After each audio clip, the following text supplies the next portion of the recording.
You can find full interviews on the Tell Us About channel. Link in the description.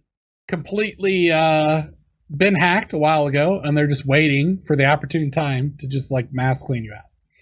Mm-hmm. There is nothing more terrifying as a programmer than a 0 day, which is a vulnerability that nobody knows about except the person who just found it, and they're just waiting for the opportune moment.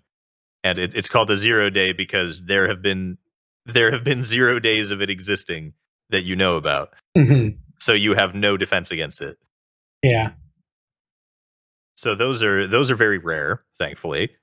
I actually kind of just want to talk about it. It's a shame to talk about computer security and not mention the classes that I took, because the professor that I had for computer security was amazing. He brought in industry experts to just talk, like during lectures. And so one of them was a really cool. I think he was FBI. He brought in a laptop with every virus / worm that he could possibly get his hands on. He brought in that laptop.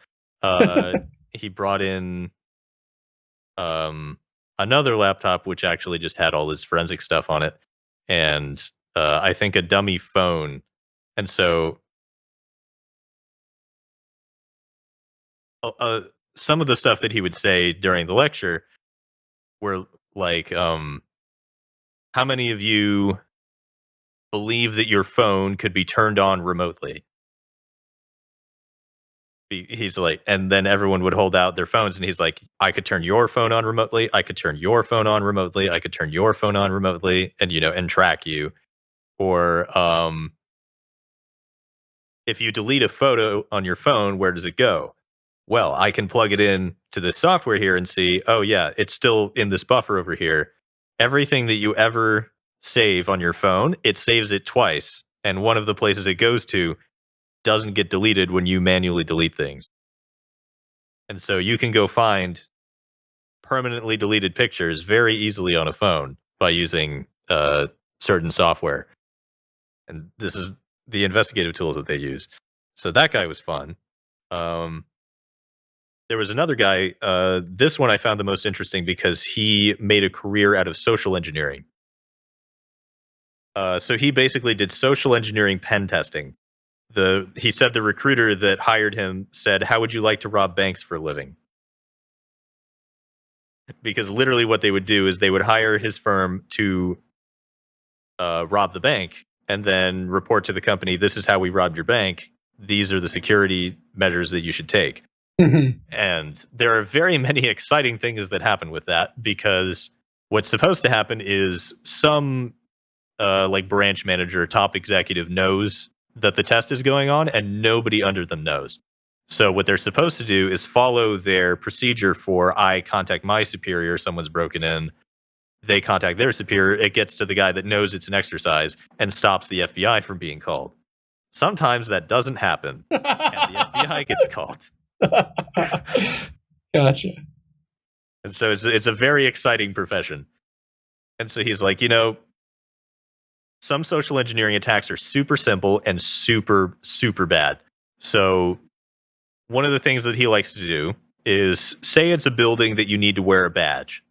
Like, these are considered high security buildings. You need to be wearing your visitor badge everywhere at all times, or someone will come up to you and stop you and take you to the desk or arrest you or whatever. So the way that you get into those places is you have a fake card and you pretend to carry a heavy box.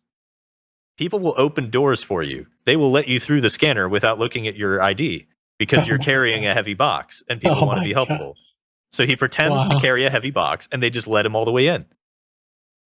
Wow. Yeah.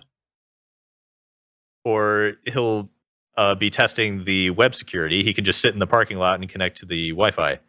And he'll sometimes use a combination of carry the heavy box, which has like a USB in it that I plug into some computer somewhere in your IT room, and that allows me remote access from the parking lot, and then I steal everything. Like, basically the concept is, if you have physical access to a computer, you can do whatever you want.